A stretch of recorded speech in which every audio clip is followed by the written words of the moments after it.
नाशिकमध्ये swine flu पाठोपाठ आता डेंग्यूनेही डोकं वर काढलंय।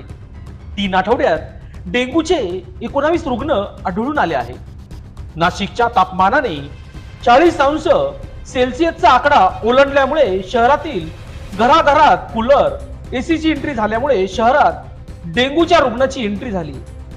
महानगरपालिकेने केलेल्या सर्वेक्षणात अनेक घरातील कूलरमध्ये डेंग्यूच्या आढळ्या आढळून आल्या आहेत।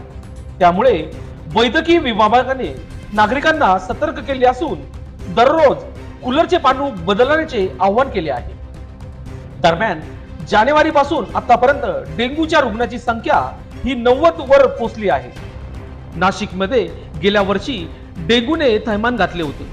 वर्षभरात तब्बल 1191 डेंग्यू बाधित रुग्ण आढळून आले होते।